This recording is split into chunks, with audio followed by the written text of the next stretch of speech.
Fala aí galera, beleza? Olha só, antes de eu começar o vídeo, eu quero falar que esse vídeo deu muito trabalho, mas muito trabalho de pesquisa, de escrever pauta.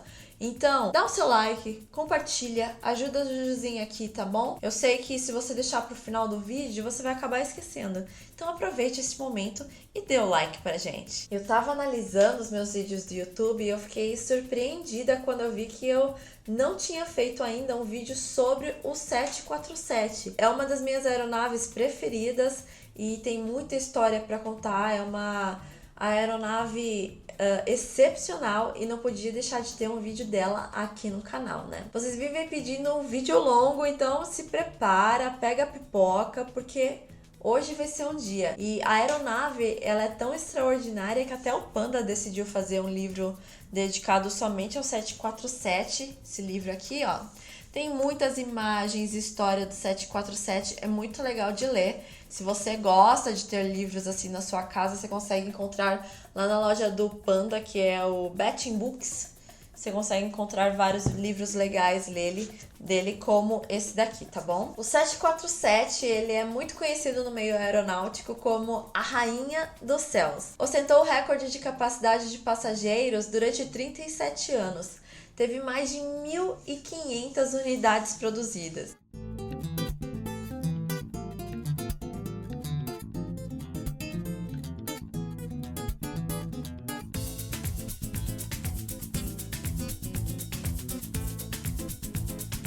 Vamos começar lá em 1963, quando a Força Aérea dos Estados Unidos iniciou estudo para uma nova aeronave. Eles queriam uma aeronave que pudesse levar mais cargas e mais pessoas. Em 1964, um ano depois, várias empresas fabricantes na época começaram a apresentar fuselagens para eles. Depois de diversas análises, eles decidiram seguir com o projeto da Lockheed. Eles fizeram um avião que seria o C-5 Galaxy, que era o maior avião militar do mundo. A Boeing participou dessa disputa, acabou perdendo, né? Perdeu para a Lockheed, mas em contrapartida ela estava sendo muito pressionada por Juan Trippe. Ele queria muito que fosse construída uma aeronave que fosse 3 vezes maior do que o 707, que foi de grande sucesso na época, porque o número de clientes estava crescendo muito e Trippe queria ali coordenar um avião maior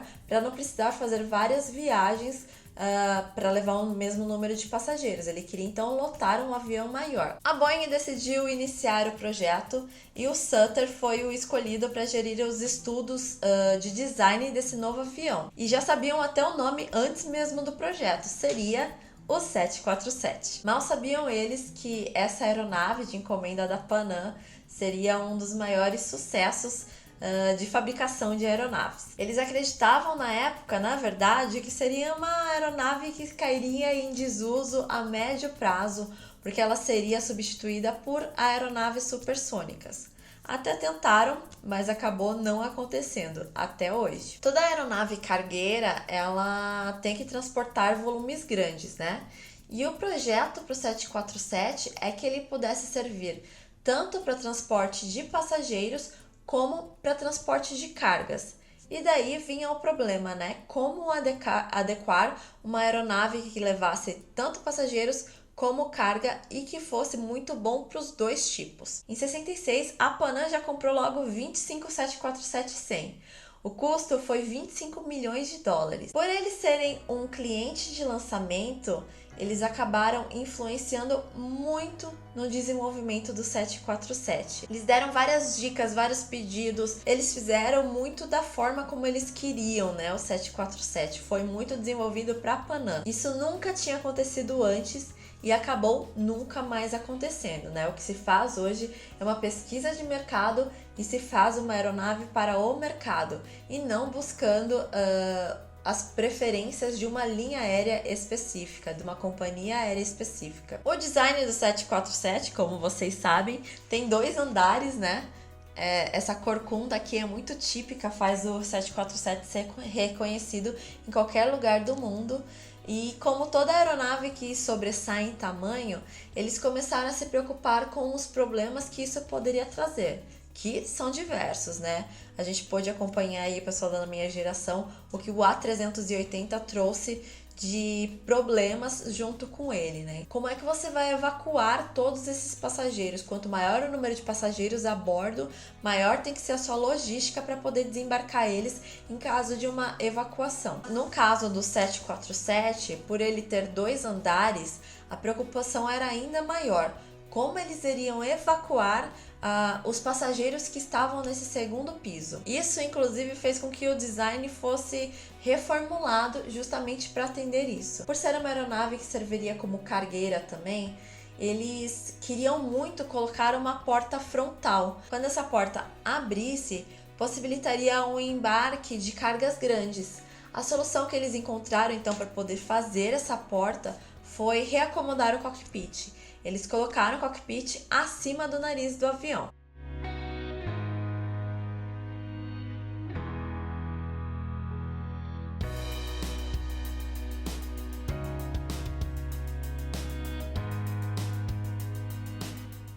A Boeing acabou acordando com a Pan Am que a entrega da primeira aeronave seria em 1969. Foi um prazo bem arriscado, bem apertado na época, porque eles iam ter só 28 meses para desenvolver e criar uma aeronave do zero. Justamente por esse motivo, as pessoas que trabalhavam no desenvolvimento, na fabricação da aeronave, eles eram apelidados como os incríveis, porque a galera teve que trabalhar firme nesse projeto mesmo. Como eu disse, grandes aeronaves acabam trazendo grandes problemas junto também, que devem ser solucionados junto com seus projetos. Problema da evacuação, que era um deles. Problema de pista, né? Qual é a pista que vai aguentar, suportar, ter espaço suficiente e pavimento rígido o suficiente para aguentar o seu peso e possibilitar a frenagem da aeronave sobre a pista. O hangar de construção.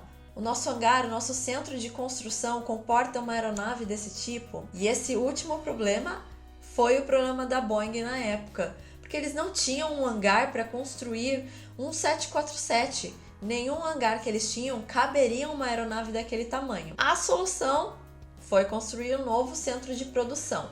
Vocês podem imaginar que isso demanda tempo e também muito dinheiro. Eles decidiram fazer um novo centro de produção em um lugar que ficava ao norte de Seattle.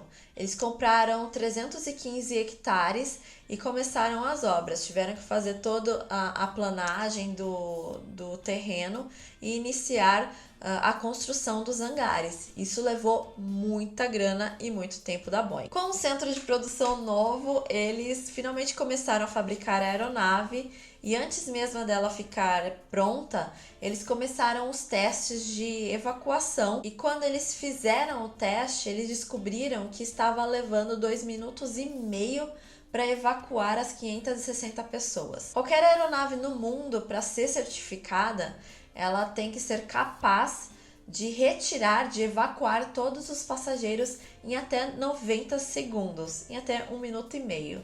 Eles estavam passando em 1 minuto esse tempo. Um dos grandes problemas que eles encontravam na evacuação era um andar superior. Eles ainda não sabiam ao certo como eles retirariam essas pessoas de lá. Eles tinham então um cabo com roldana e as pessoas eram evacuadas tipo fazendo rapel mesmo. Eles não colocaram escorregadeiras nesse piso superior e isso acabou tendo que ser revisto depois no projeto.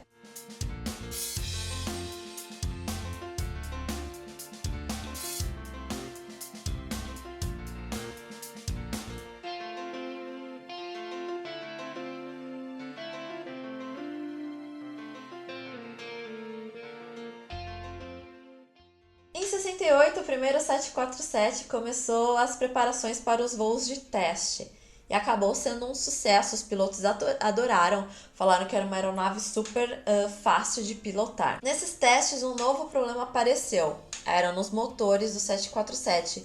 Eles começavam a apagar quando a aeronave era acelerada subitamente. A solução desse problema demorou um tempo considerável para aparecer.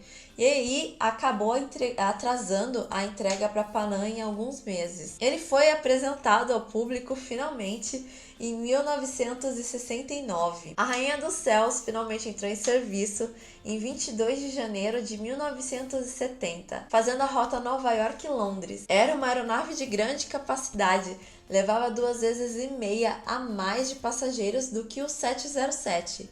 Mas a Boeing atribui o seu sucesso e afirma que metade das vendas iniciais foram motivadas pelo longo alcance que a aeronave tinha. A recessão americana chegou e acabou provocando danos. A Boeing só vendeu 2 747 durante 1 ano e meio. Logo após, veio a crise do petróleo e acabou prejudicando ainda mais. As pessoas, como a gente está vendo agora, um caso bem semelhante, né? As pessoas pararam de viajar e as empresas já não tinham mais clientes para encher o 747. O 747 começou então a dar prejuízo, porque a aeronave acabava saindo vazia. Isso fez com que algumas companhias aéreas quisessem trocar o seu 747. Algumas companhias então substituíram ele pelo DC-10 e pelo TriStar, que eles eram aeronaves que comportavam um grande número de passageiros também, mas tinham apenas 3 motores, ou seja, eram mais econômicas do que o 47. As variantes do 747, gente, foram muitas. Todo mundo me pergunta, né, por que uma mesma aeronave tem diversos nomes? É porque uma mesma aeronave sofre diversas mudanças, diversas alterações durante a sua vida, conforme a necessidade do mercado, como a gente vai ver agora. O primeiro 747 foi o 747-100. Ele tinha no piso superior, inicialmente, 3 janelas de cada lado. Muitos deles acabaram sendo convertidos em cargueiro, só que nenhum 747-100 saiu de fábrica como cargueiro, só foram convertidos depois. Logo após veio o 747-SR. Ele foi um pedido das empresas japonesas, por quê? Elas queriam uma aeronave que levasse um grande número de passageiros, só que para as rotas domésticas. O que a Boeing fez então foi desenvolver um 747 com uma capacidade maior de passageiros e uma capacidade menor de combustível. Acabou fazendo essa troca então de peso de combustível por passageiros. E acabaram vendendo 29 aeronaves desse modelo e todas foram operadas pela JAL, pela japonesa JAL. O 747-100 BSR, ele tinha uma capacidade de peso ainda maior. 747 BSR SUD, ela tinha um piso superior um pouco maior. Só que só 2 dessas aeronaves foram feitas, não teve um grande sucesso. O 100B foi feito a partir do 100SR e tinha uma fuselagem e trens mais reforçados. Eles foram feitos para poder fazer voos mais curtos, consequentemente iriam operar mais, consequentemente iriam fazer mais pousos e por isso foi se reforçado os trens de pouso e a fuselagem dele para que pudesse aguentar mais pousos do que o normal. Eles construíram 9 aeronaves para a Arábia Saudita e para o Irã. O 747SP tinha uma capacidade maior e também um alcance maior. Além disso, ele era 15 metros mais curto que o 100. Foram produzidas 45 dessa unidade. E aí agora a gente vai virar a centena. A gente vai para o 747-200, que tinha um alcance e capacidade superior e também foram trocados os motores da aeronave. Grande parte deles foram construídos com 10 janelas no segundo piso. Ele tinha na versão passageiro, carga e também carga e passageiro. O 200B era a versão passageiro. O 200F era a versão de carga. O 200C era um avião convertível, tanto para cargo quanto para passageiro. O 200M também era conhecido como Kombi. Ele levava 238 passageiros e o restante tudo de carga e foram feitas 10 unidades para KLM. No total do 737-200 foram produzidas 393 aeronaves. Dessas foram 4 para uso militar. Vamos virar a centena agora novamente. Vamos para o 747-300, que tinha um piso superior um pouco maior, 7 metros e 11 a mais. E também tinham duas saídas de emergência lá em cima, que era um diferencial mais visível dessa aeronave. Uma inovação também que ela trouxe foi que ao invés de 3 pilotos na cabine, eram necessários apenas 2. O 300M tinha um compartimento de carga maior. O 300SR ele era de curto alcance e com maior capacidade de passageiros, justamente para as companhias aéreas que queriam fazer voos mais curtos com o 747. No total, foram 81 aeronaves da versão 300. Mudamos novamente a centena. Vamos para o 400 agora, que foi a versão mais vendida do 747. Ele tinha um alcance superior, finalmente veio com winglet, tinha um novo cockpit muito mais limpo, tinha um tanque de combustível na cauda e também tinham motores novos. O 400M, que era tanto para passageiro quanto para carga, 400D eram para usar com rotas domésticas, o 400ER, que era para longo alcance, o ERF, que era para longo alcance de carga, o BCF, que era convertível tanto para passageiro quanto para carga. A versão 400 ela tem o mesmo piso superior do que a versão 300 e foram fabricadas 694 unidades do 400. 747 Dreamlifter, que é uma das aeronaves mais diferentes que você pode ver por aí. Ela é variante do 400. É uma aeronave que serve para transportar peças de outras aeronaves, por isso que ela é uma aeronave mais alta, que cabe peças ainda maiores. E finalmente a nossa última centena, o nosso último modelo, que foi o 747-8.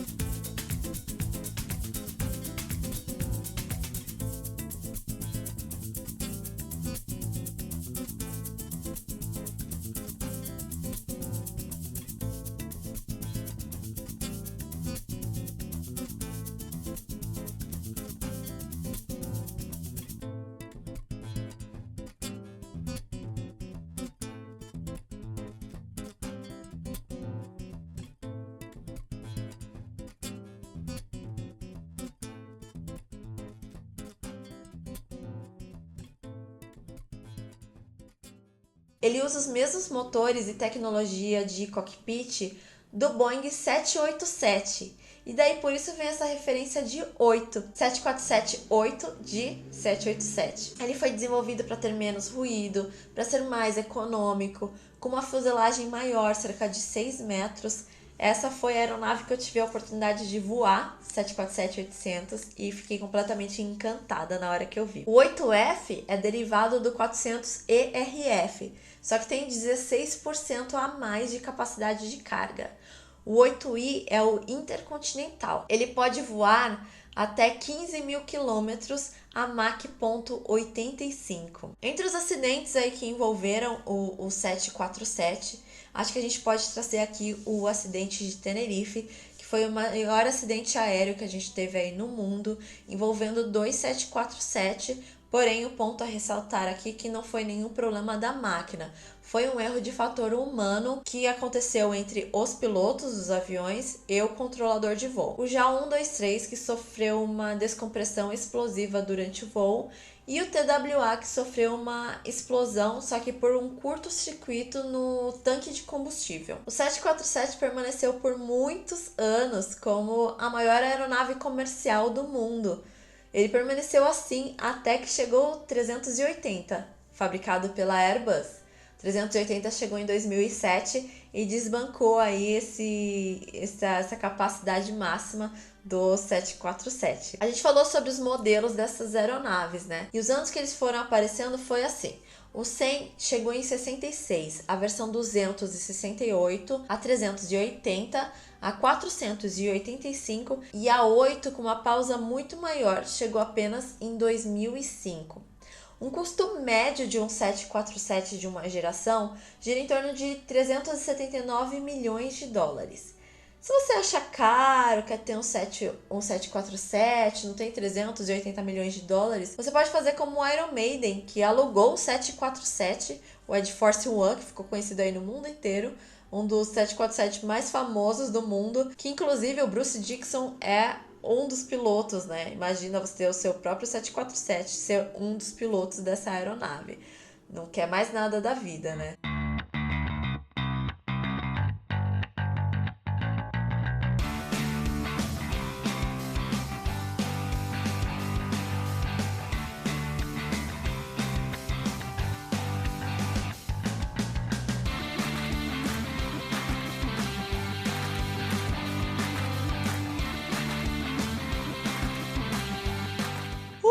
Acho que acabei, gente. Meu Deus do céu, tô com a garganta até seca de tanto falar. Mas é isso, como eu disse, tem muito tempo de história com essa aeronave. É uma aeronave incrível. Resumi o máximo que deu, dava para ter contado muito mais. Acho que já deu para conhecer um pouco mais sobre essa bela máquina que é o 747. Se você ainda não viu um 747 de perto, o dia que você vê, você vai se encantar. Não tem como ver o 747 e não se apaixonar por ele. Realmente é uma das aeronaves mais lindas do mundo. E é isso aí, galera. A gente fica por aqui hoje. Espero que vocês tenham gostado da pesquisa, do conteúdo trazido aqui pra vocês, tá bom? Até o próximo vídeo. Beijo, até lá!